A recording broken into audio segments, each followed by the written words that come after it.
Sur un petit mètre carré de sol, vivent sous la surface, d'abord 400 à 500 espèces d'acariens, 60 à 80 espèces de colamboles, 90 de nématodes, 60 de protozoaires, 20 à 30, alors j'ai du mal à le lire, d'anchitréides, bref ce sont les vers de surface, 10 à 12 de lombriciens, ça c'est nos vers de terre qu'on connaît bien, et 11 de diplopodes, ce sont les mille pattes.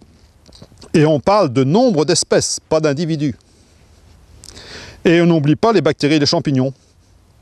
Juste 1 milliard des premières, des bactéries, et 100 000 des seconds. Attention, là on n'est plus sur 1 mètre, mais sur 1 gramme de sol. Donc le sol est vivant, alléluia. Qu'est-ce qu'on fait maintenant? Eh bien on va essayer de servir de tout ça pour essayer de régler nos problèmes. On voit bien aujourd'hui que pour pouvoir produire des légumes d'industrie en quantité, en qualité, on a été amené à avoir recours à différentes pratiques avec l'utilisation d'intrants, donc que sont aujourd'hui les désherbants de synthèse, les fongicides et les insecticides. Donc l'objet de l'AEI, c'est d'avoir moins besoin d'y avoir recours. Donc c'est de remplacer par la vie du sol, donc les actions que l'on amène par des produits de synthèse. Non, mais on est au b.a-ba de tout ça, et heureusement il y a des sociétés qui s'impliquent dans toute cette recherche-là, de façon à remplacer ces intrants. Il ne s'agit pas de les supprimer, il s'agit de les diminuer et de les remplacer par des intrants qui font partie de la vie du sol. On a vu que c'est infini. Alors, on va justement parler tout à l'heure de la société E-Tech qui travaille sur les composés de levure et de mycorhizes, donc qui permet le développement, une meilleure assimilation par les racines des éléments minéraux du sol. Donc, ce qui peut amener à faire des économies d'intrants, d'engrais, par une meilleure valorisation de ce qui existe dans le sol et qui est peu ou mal accessible aux racines.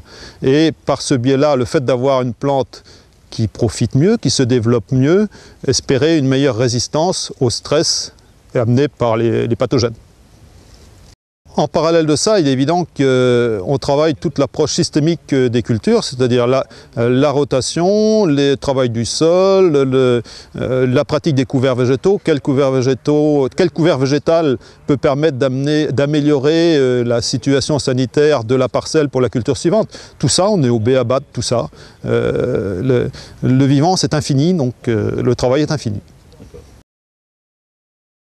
On a déjà mesuré des performances donc identique avec une approche donc, de fertilisation classique ou une approche mycorhize qui permet une meilleure assimilation des éléments et une situation sanitaire améliorée.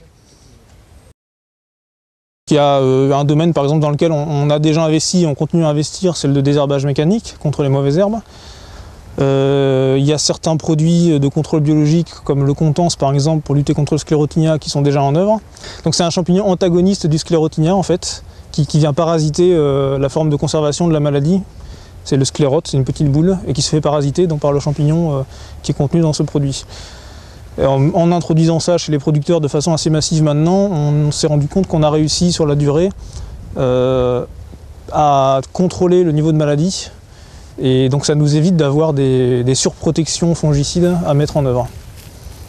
Mais globalement, c'est vrai qu'au niveau de ces équilibres dans le sol, entre les organismes utiles ou les organismes nuisibles, le constat aujourd'hui c'est qu'on ne connaît pas grand-chose. On soupçonne qu'il y a beaucoup de possibilités qui vont s'ouvrir là-dessus pour essayer d'éviter des phénomènes d'explosion de maladies. Mais voilà, donc on a besoin de recherche, on a besoin de partenaires dans le domaine pour avancer.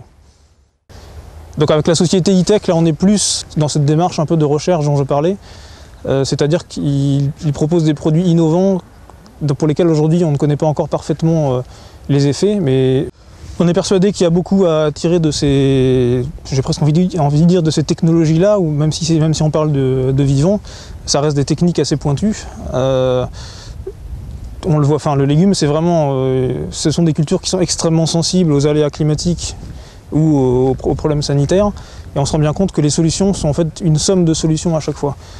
Donc tout ce qui se passe dans le sol est forcément une partie de la solution, actuellement peut-être une partie du problème dans certains cas, mais tant qu'on n'a pas compris ce qui se passe et qu'on ne cherche pas à compenser certaines accumulations de champignons pathogènes dans le sol, par exemple, on n'arrivera probablement pas à se sortir de certaines problématiques. Ces pratiques agronomiques peuvent paraître démarrer à petite vitesse, mais vont devoir s'accélérer. Bon, il y a des passionnés comme nous hein, qui avançons, hein, qui défrichons, mais les contraintes, que ce soit du marché, donc des disparitions de molécules et la performance que peuvent amener ces nouvelles pratiques, vont amener le développement de l'AEI, j'en suis persuadé.